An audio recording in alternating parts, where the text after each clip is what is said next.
Hey everyone. When we think about fighting for freedom, we often picture these huge, epic battles. But what if I told you some of the bravest ways to fight back are things you might not even notice? Today, we're diving into the clever and sometimes quiet ways people fought for their freedom when all the rules were totally stacked against them.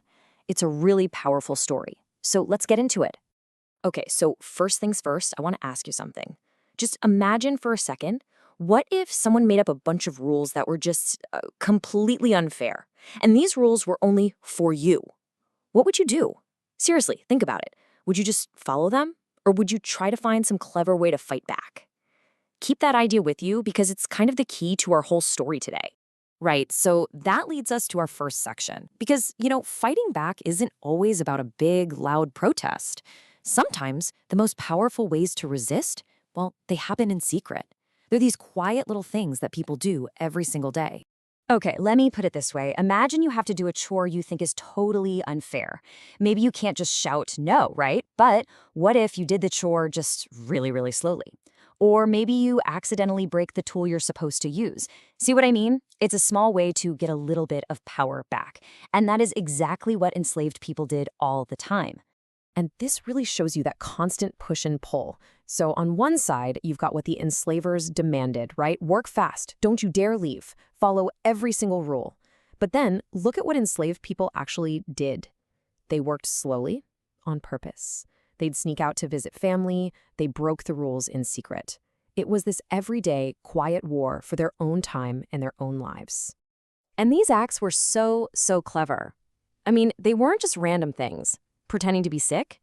That wasn't about getting out of work. It was about getting a moment of rest, a moment to heal. And breaking a tool? Bam. That just bought you a little bit of time, a little bit of a break. And maybe most important of all, getting together at night in secret to pray or just be with each other. That was a huge way to hold on to who you were. But these quiet acts could only do so much.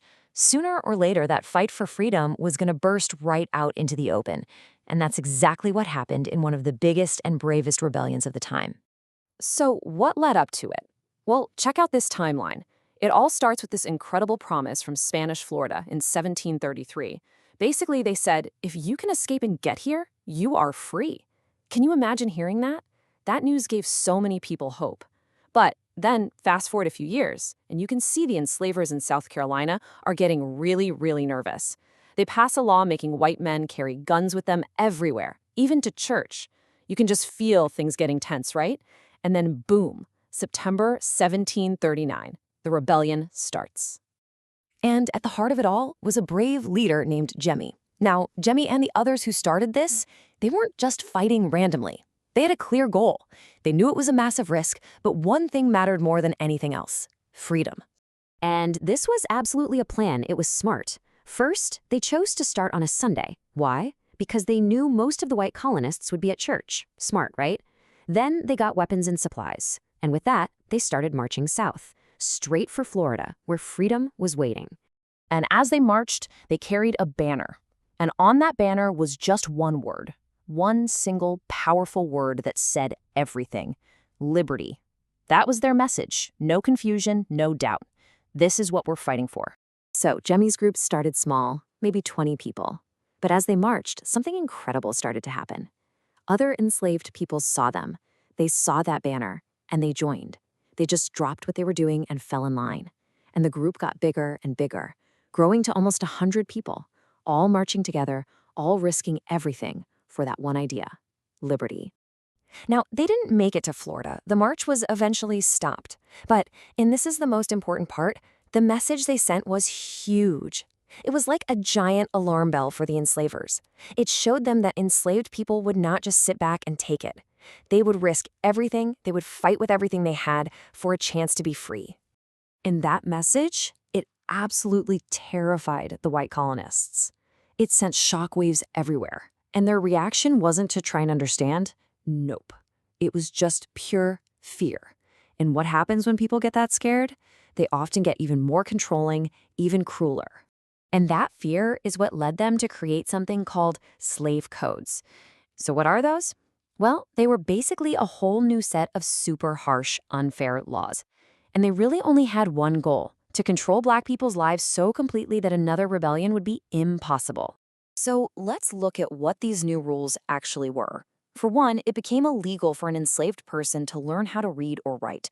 It also became illegal for them to gather in groups. They couldn't earn their own money. They even made it illegal to own things like drums. And you can see why, right? They were afraid people would use drums to send secret messages or use reading to plan another escape. Every single one of these rules was about taking away power and control. And this quote from an enslaver back then, wow, it says it all. If you teach a slave to read, it would forever unfit him to be a slave. What he's really saying is that knowledge is power. If you can read, you can think for yourself, you can get ideas, you can imagine a different life. They knew that being able to read was a doorway to freedom, and they wanted to lock that door and throw away the key. So when you boil it all down, the goal of all these new laws was super simple. It was to crush the fight for freedom, to make it so scary and so difficult that no one would ever dare try it again.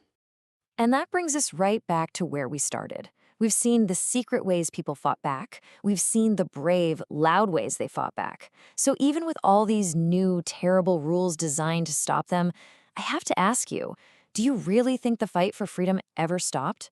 Something to think about.